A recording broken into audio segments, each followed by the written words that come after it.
चलिए आज का जो टॉपिक है वो क्या है? कारक। क्या है? कारक। तो कारक किसे कहते हैं? तो कारक की परिभाषा जानना जरूरी है हमें। तो संज्ञा या सर्वनाम के जिस रूप से, सबसे पहले हम क्या जानेंगे? उसकी परिभाषा जानेंगे। तो संज्ञा या सर्वनाम के जिस रूप से वाक्य के अन्य शब्दों के साथ उनका मतलब किनका? संज्ञा या सर्वनाम का। किनका? संज्ञा या सर्वनाम का संबंध सूचित हो उसे हम क्या कहते हैं? कारक कहते हैं। क्या कहते हैं? कारक कहते हैं। अथवा संज्ञा या सर्वनाम के जिस रूप से, यानी कि इसकी दूसरी परिभाषा हो गया। पहला तो हो गया संज्ञा या सर्वनाम के जिस रूप से वाक्य के अन्य शब्दों के साथ संज्ञा या सर्वनाम, यानी किसका? संज्ञा या सर्वनाम का संबंध सूचित हो। संबंध मैंने होता है रिलेशन, इंग्लिश में उसको कहते हैं सूचित हो, उसे क्या कहते हैं? कारक कहते हैं। अथवा संज्ञा या सर्वनाम के जिस रूप से किसका? संज्ञा या सर्वनाम का क्रिया से संबंध सूचित हो उसे हम क्या कहते हैं? कारक कहते हैं। क्या कहते हैं? कारक कहते हैं। ठीक है। तो इन दोनों परिभाषाओं का अर्थ हुआ किसका? यानी कि इसका और इसका, दोनों परिभाषाओं का अर्थ हुआ कि संज्ञा या सर्वनाम के आगे जब ने को से किसी भी प्रकार की विभक्ति अगर लगी हो तो उसी के रूप को हम क्या कहते हैं? कारक कहते हैं। उसी के रूप को हम क्या कहते हैं?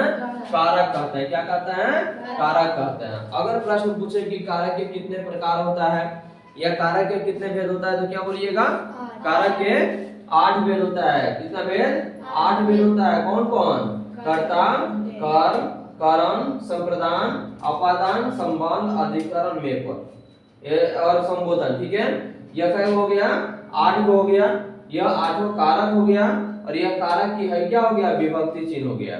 परीक्षा में पूछता है विभक्ति चिन्ह पहचानने के लिए, जैसे राम आम खाता है। राम आम खाता है, तो इसमें ने तो नहीं है। ने तो नहीं है तो यहाँ क्या है? शून्य है। शून्य का मतलब यहाँ ने विभक्ति चिन्ह है, ये नहीं है। लेकिन हम क्या करेंगे इसमें? देखिए कारक के 8वें भेद के बारे में जानेंगे। तो कारक के 8 भेद कर्ता ने कर्म को करण से, संप्रदान को के लिए, अपादान से अलग होने के अर्थ में। क्या है? अपादान से अलग होने के अर्थ में। उसके बाद है संबंध काके की। उसके बाद क्या है? अधिकरण में पद, संबोधन है जियो अरे। अब यहाँ देखना है कि कर्ता कारक किसे कहते हैं। ठीक है ना? क्या कहते हैं? कर्ता कारक किसे कहते हैं? तो कर्ता का मतलब ही होता है जो काम करता है। कर्ता का मतलब क्या होता है? जो काम करे उसको हम क्या कहते हैं? कर्ता कारक कहते हैं। जैसे राम आम खाता है, तो राम आम खाता है तो आम कौन खा रहा है? राम खा रहा है ना। तो कारक कौन हो गया? ये कर्ता कौन हो गया? कर्ता कौन हुआ? राम हो गया। क्योंकि आप जानते हैं कि जो काम करता है उसी को हम क्या कहते हैं? कर्ता कहते हैं। सीता किताब पढ़ती है, तो सीता किताब पढ़ती है ना, तो किताब कौन पढ़ रहा है? सीता पढ़ रही है। तो सीता क्या हो गई? सीता क्या हो गई? कर्ता हो गई। ठीक है। सीता कर्ता हो गई। उसके बाद है आपका, अब इसमें देखिएगा शून्य है और ने है। शून्य है और ने है ना। तो हम ये देखेंगे कि राम आम खाता है, इसमें तो ने विभक्ति चिन्ह नहीं है। ने तो नहीं है ना। तो राम आम खाता है तो खाने का काम कौन कर रहा है? खाने का काम कौन कर रहा है? राम कर रहा है ना। तो राम जब खाने का काम करता है तो राम क्या हो गया? कर्ता हो गया। इसलिए यहाँ पे हम शून्य लिखे हैं। शून्य का मतलब कुछ नहीं है वहां पे, लेकिन उसका विभक्ति चिन्ह क्या होता है? ने होता है। यानी हम जानते हैं कि जो काम करता है उसी को हम क्या कहते हैं? कर्ता कहते हैं। तो राम आम खाता है तो खाने का काम कौन कर रहा है? राम कर रहा है। तो राम क्या हो गया? कर्ता हो गया। कोई दिक्कत? उसके बाद कर्म कारक देखिए। कर्म कारक का मतलब होता है कर्ता द्वारा किए गए कार्य का फल जिस पर पड़े उसको हम क्या कहते हैं? कर्म कारक कहते हैं। क्या कहते हैं? कर्म कारक कहते हैं। भाई तो कर्ता कारक आपको समझ में आ गया। अब रहा कर्म कारक। तो अब कोई पूछे कि विभक्ति चिन्ह रही है, कर्ता कारक में अगर पूछेगा विभक्ति चिन्ह क्या है, तो आप सीधे बोलिएगा कि राम आम खाता है तो खाने का काम राम कर रहा है। तो राम क्या हो गया? राम ने आम खाया। या राम आम खाता है, खाने का काम कौन किया? राम ने किया ना। इसकी विभक्ति चिन्ह क्या हो जाएगी? ने। तो यह क्या हो जाएगा? आपका कर्ता कारक हो जाएगा। क्या होगा? कर्ता कारक हो जाएगा। कोई दिक्कत? उसके बाद है कर्म कारक। कर्म का मतलब होता है कर्ता द्वारा किए गए कार्य का फल जिस पर पड़ गया उसको हम क्या कहते हैं? कर्म कारक कहते हैं। क्या कहते हैं? कर्म कारक। यानी कर्ता द्वारा किए गए कार्य का फल जिस पर पड़े उसे हम क्या कहते हैं? कर्म कारक कहते हैं। जैसे राम आम खाता है, इसी परिभाषा पर हम बता रहे हैं, इसी पर हम एग्जांपल पर समझा। राम आम खाता है तो आम को कौन खा रहा है? राम खा रहा है ना। तो राम कर्ता हो गया और कर्ता द्वारा किए गए कार्य का फल किस पर पड़ रहा है? आम पर पड़ रहा है ना। तो राम आम खाता है, राम किसको खाता है? आम को खाता है। तो राम आम को खाता है, तो राम आम को खाता है, तो आम क्या हो जाएगा? कर्म कारक हो जाएगा। क्या होगा? कर्म कारक हो गया, क्योंकि राम काम किया ना, खाने का काम किसने किया? राम किया। और इसका असर किस पर पड़ा? आम पर पड़ा ना, क्योंकि राम ने किसको खाया? आम को खाया ना। तो राम कर्ता हो गया और इस कर्ता द्वारा किए गए कार्य का फल जिस पर पड़ गया उसको हम क्या कहते हैं? कर्म कारक कहते हैं। कर्म कारक। तो राम आम को खाता है तो यह आम क्या हो जाएगा? आपका कर्म कारक हो गया। जैसे हम पढ़ा रहे हैं और आप लोग पढ़ रहे हैं तो हम कर्ता हो गए और आप लोग क्या हो गए? कर्म हो गए, क्योंकि हम पढ़ा रहे थे इसका फल आप ही पर पड़ रहा है ना, आप उससे सीख रहे हैं। तो हम कर्ता हो गए और आप क्या हो गए? कर्म हो गए। तो राम आम खाता है, ठीक है ना। तो राम आम खाता है तो यहाँ आम क्या हो जाएगा? कर्म कारक हो जाएगा। समझ में आ गया? अब यहाँ देखिएगा कि यहाँ तो विभक्ति चिन्ह नहीं है। जैसे राम आम खाता है, राम आम खाता है, चाहे इसे लिखिए राम आम को खाता है, आम को खाता है। तो यहाँ तो दिख रहा है कि कर्ता के बाद में कर्म कारक हो गया। यहाँ तो दिख रहा है ना कि यह कर्म कारक हो गया, क्योंकि आम को, तो कर्म को यहाँ विभक्ति चिन्ह है आपका, कर्म को। तो राम आम को खाता है तो यह कर्म कारक आम हो गया। लेकिन यहाँ राम आम खाता है, यहाँ तो विभक्ति चिन्ह क्या है? यहाँ क्या है? शून्य है, यानी कि कुछ नहीं है। यहाँ पे नहीं है ना, नहीं है। तो आपको पहले ही भी पता है कि जिसके द्वारा किए गए कार्य का फल, यानी कर्ता द्वारा किए गए कार्य का फल जिस पर पड़ता है उसी को हम क्या कहते हैं? क्या कहते हैं? कर्म कारक कहते हैं। क्या कहते हैं? कर्म कारक कहते हैं। तो राम आम खाता है तो आम क्या हो जाएगा? आम को खाता है तो आम हो जाएगा आपका कर्म कारक हो जाएगा। समझ में आ रहा है? आया समझ में? कर्ता कारक समझ में आ गया, कर्म कारक समझ में आ गया। अब अगला है आपका करण कारक। करण कारक की विभक्ति चिन्ह क्या है? से है। क्या है? से है। ठीक है। तो वाक्य में जिस शब्द से क्रिया के संबंध का बोध हो, यानी कि वाक्य में क्या हो? वाक्य में जिस शब्द से क्रिया के संबंध का बोध हो उसे हम क्या कहते हैं? करण कारक कहते हैं। क्या कहते हैं? करण कारक कहते हैं। जैसे देखिए मैं कलम से लिखता हूं, चाहे उसको छोड़िए। राम ने रावण को बाण से मारा, राम ने रावण को बाण से मारा। क्या हो गया? तो इसमें परिभाषा आपको पहले भी पता है कि वाक्य में जिस शब्द से क्रिया के संबंध का बोध हो, तो बाण से मारा ना, तो बाण से मारा तो मारना क्या हो गया? क्रिया हो गया। ये मारना क्या हो गया? क्रिया हो गया। तो क्रिया के साथ संबंध उसका हो, तो क्रिया के साथ संबंध किसका है? बाण से, बाण से मारा। तो परिभाषा आपको पता है कि वाक्य में जिस शब्द से क्रिया के संबंध का बोध हो, वाक्य में जिस शब्द से क्रिया के संबंध का बोध हो उसे क्या कहते हैं? करण कारक कहते हैं। जैसे राम ने रावण को बाण से मारा, तो यह मारा, मारना क्या हो गया? क्रिया हो गया ना। मारना क्या हो गया? क्रिया हो गया। तो इसके साथ संबंध किसका है? बाण से का है ना। तो यह बाण से क्या हो जाएगा? आपका करण कारक हो जाएगा। आ रहा समझ में? हाँ, जिसमें क्रिया के साथ संबंध हो। तो राम ने रावण को किस चीज से मारा? बाण से मारा। तो बाण से मारना का मतलब क्रिया का हो गया। जब मैं कलम से लिखता हूं, देखिए मैं कलम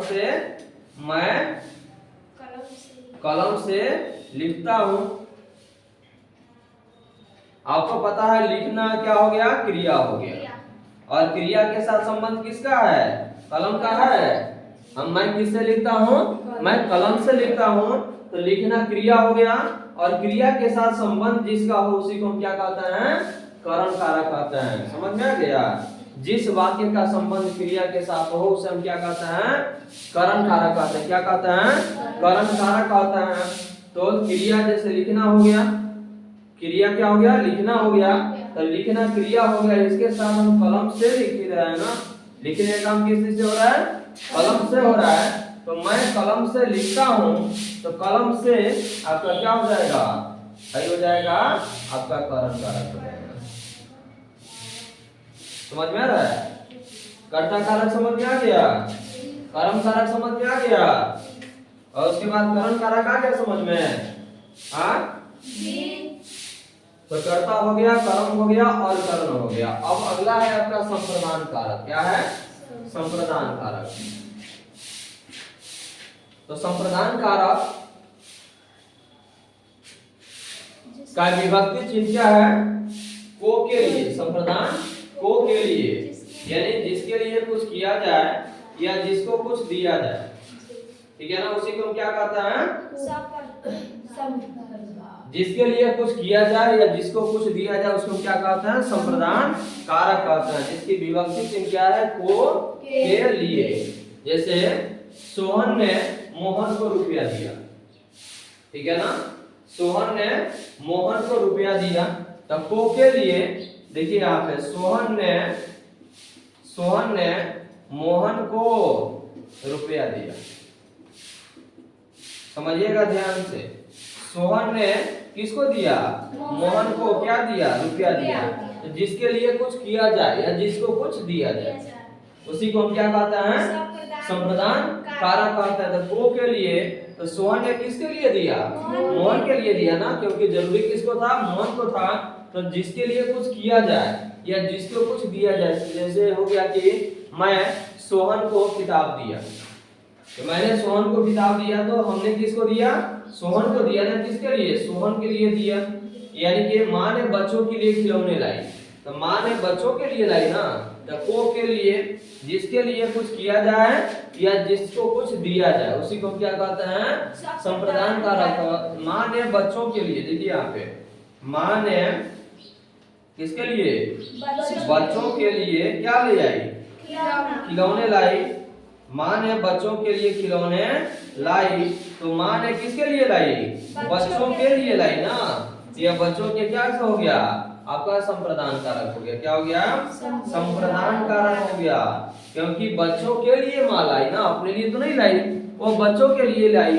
इसकी परिभाषा आप जानते हैं संप्रदान का, जिसके लिए कुछ किया जाए या जिसको कुछ दिया जाए उसको हम क्या कहते हैं, संप्रदान कारक कहते हैं। आया समझ में। तो आपका करण कारक कर्ता हो गया, कर्म हो गया, करण हो गया, संप्रदान हो गया ना। यह चार परिभाषा आपका क्लियर हो गया। अब अगला परिभाषा है आपका अपादान। अपादान का मतलब होता है अलगाव, ठीक है ना, यानी कि इसका विभक्ति चिन्ह हो गया अपादान से अलग होने के अर्थ में।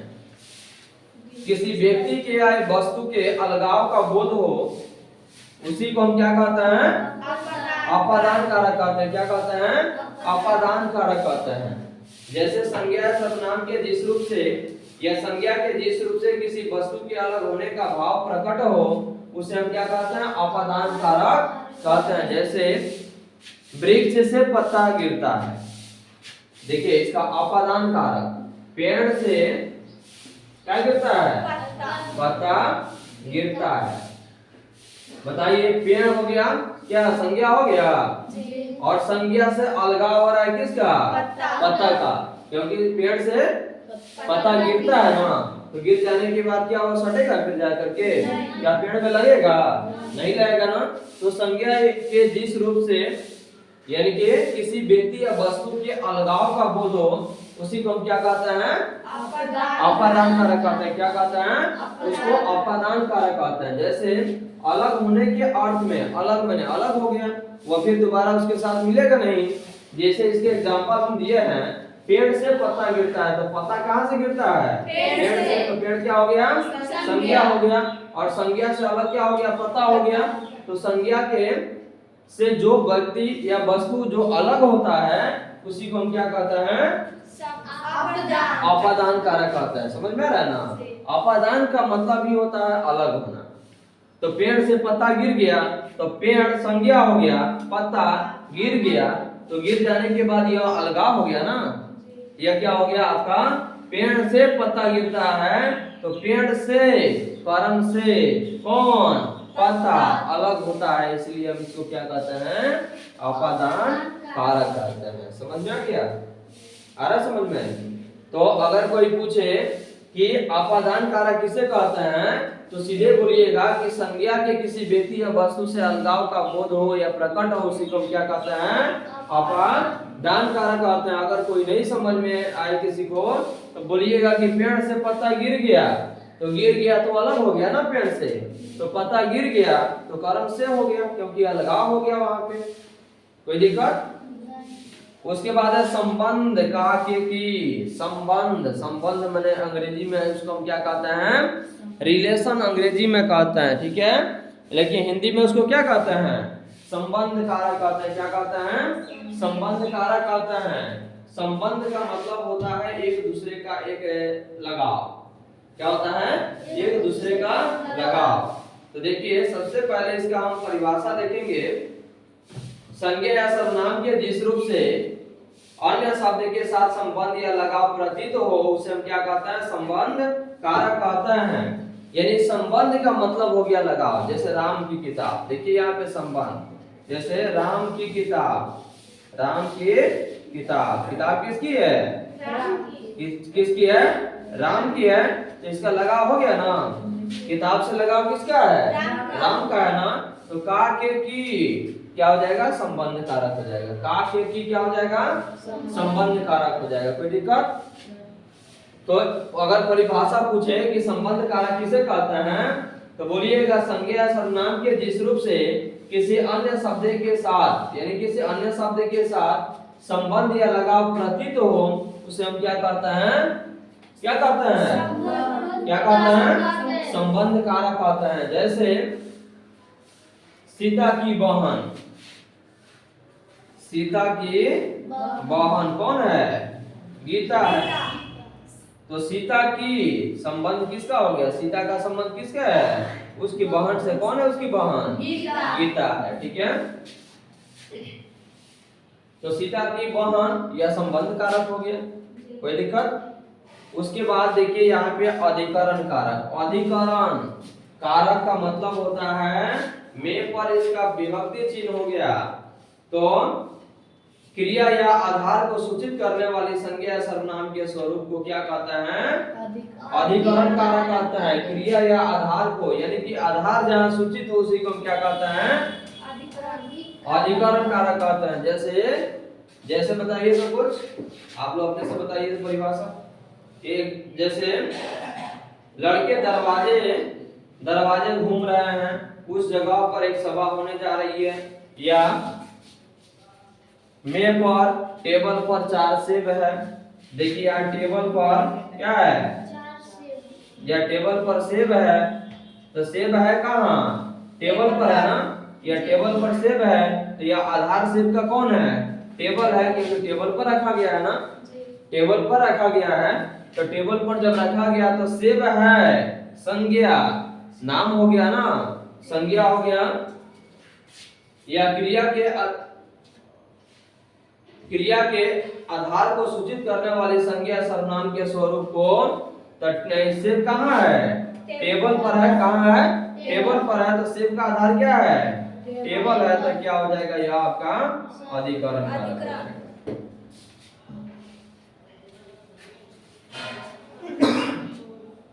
उसके बाद है आपका अगला क्या है संबोधन। संबोधन कारक किसे कहता है क्या है संबोधन कारक किसे कहता है।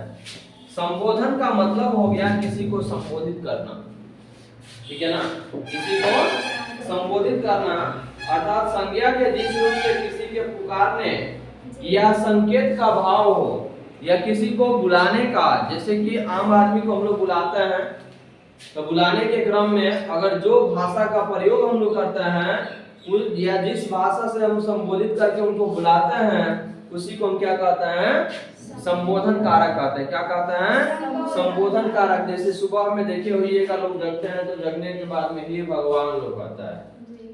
ये भगवान लोग कहा ना तो हे भगवान। हे महात्मा गांधी मरे थे तो उस समय क्या बोले थे, हे राम। तो हे राम माने कि राम को संबोधित करके तब मरे थे। देखिएगा लोग जगने के क्रम में या किसी को अनजान व्यक्ति को बुलाता है, भाई, चाहे वो भाई लोग कान के बुलाता है ना, यानी कि संबोधित करके बुलाना, क्योंकि हम उसको जानते नहीं है या जानते भी हैं तो किसी दूसरे भाषा का प्रयोग करके उनको संबोधित करके हम बुलाते हैं, उसी को हम क्या कहते हैं, क्या कहते हैं, संबोधन कारक कहते हैं। क्या कहते हैं उसको, संबोधन कारक कहते हैं। जैसे हे भगवान मेरी रक्षा कीजिए, यानी कि डायरेक्ट तो कोई नहीं कहता कि भगवान मेरी रक्षा कीजिए, सीधे लोग कहता है कि हे भगवान मेरी रक्षा कीजिए, हे भगवान हमें दुख हुआ है मेरा दुख को दूर कीजिए। लोग कहता है ना कि हे भगवान, यानी कि कोई दुख होता है या कोई कारणवश बनता है तो सीधे लोग हे भगवान लोग कहता है ना। तो हे भगवान का मतलब हो गया कि हे संबोधित कर दिया किसको, भगवान को, तो वह क्या हो गया आपका संबोधन कारक हो गया। क्या हो गया, संबोधन कारक हो गया। कोई दिक्कत? अगर प्रश्न पूछे कि इसमें कर्म से और अपादान से दोनों की विभक्ति चिन्ह सेम है ना, कर्म से भी है और अपादान का भी से है। प्रश्न अगर पूछे कि कर्म से और अपादान से में क्या अंतर है, क्योंकि दोनों की विभक्ति चिन्ह क्या है, एक ही है। कर्म से और अपादान से दोनों की विभक्ति चिन्ह एक है। अगर पूछ दे कि कर्म से और अपादान से की जो विभक्ति चिन्ह है उस दोनों में क्या अंतर है, पूछेगा, क्योंकि दोनों की विभक्ति चिन्ह एक ही है। एक ही जब विभक्ति चिन्ह है तो पूछेगा कि कर्म से और अपादान से में क्या अंतर है, तो सीधे बोलिएगा आप कर्म से में लगाव होता है। क्या होता है, लगाव होता है, और अपादान से में अलगाव होता है। क्या होता है, अलगाव होता है। जैसे कर्म से की परिभाषा आपको हम बताए थे कि क्रिया के साथ उसका संबंध सूचित हो, बताया हुआ था ना कि क्रिया के साथ संबंध उसका सूचित हो। जैसे मैं कलम से लिखता हूँ, देखिए मैं कलम से क्या करता हूँ, लिखता हूँ, तो यह क्या हो गया, लिखना क्रिया हो गया। तो क्रिया का संबंध किससे है, कलम से, तो यह क्या हो गया आपका लगाव हो गया। क्या हो गया, लगाव हो गया। अरे समझ में? परिभाषा अगर कोई पूछ दे कि बताइए आपको कारक के बारे में जब जानकारी है तो इसमें बोलिए कि करण कारक में और अपादान कारक में क्या अंतर है, कोई तो पूछ देगा ना, क्योंकि दोनों की विभक्ति चिन्ह सेम हो गया, एक जैसे विभक्ति चिन्ह है, तो आप सीधे बोलिएगा कि करण में लगाव होता है और अपादान में क्या होता है, अलगाव होता है। क्या होता है, अलगाव होता है।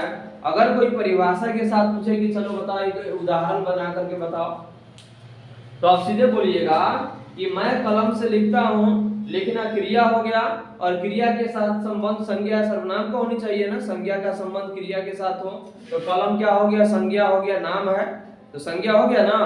तो यह कलम हो गया, क्रिया का संबंध कलम से है तो कलम से लगाव हो गया। क्या हो गया, करण से लगाव हो गया और अपादान से अलगाव हो गया। जैसे कि इसका परिभाषा बोला है ना एग्जांपल में, पेड़ से पत्ता गिरता है,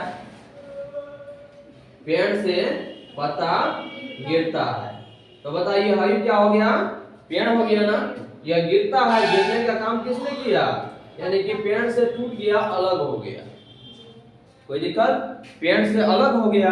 और हरी जो है आपका, यह पेड़ से कलम से मेरा आधार वहां दिखाया ना, क्रिया के साथ संबंध सूचित हुआ, लेकिन यहाँ क्रिया के साथ संबंध सूचित नहीं हुआ, बल्कि यह संज्ञा से अलगाव हुआ। संज्ञा पेड़ है ना, पेड़ से पत्ता, ये भी संज्ञा है, टूट रहा है, अलग हो रहा है, बिखर रहा है, फिर दोबारा यह जा करके नहीं मिलेगा, इसलिए वो क्या हो जाएगा आपका, क्या होगा, क्या होगा, अलगाव होगा ना। तो इसके सीधे परिभाषा बता दीजिएगा कि करण से लगाव होता है और अपादान से अलगाव होता है। तो संज्ञा या सर्वनाम के जिस रूप से किसी कारक के साथ अगर लगाव हो गया, यह क्या हो गया आपका, क्रिया के साथ लगाव हो गया तो करण हो गया, और संज्ञा से अलगाव हो गया तो क्या हो गया आपका, क्या हो गया, अपादान कारक हो गया। ठीक है, तो कारक में कहीं किसी को दिक्कत, पूरी समझ में आ गया, यह कारक पूरा फाइनल हो गया, ठीक है ना।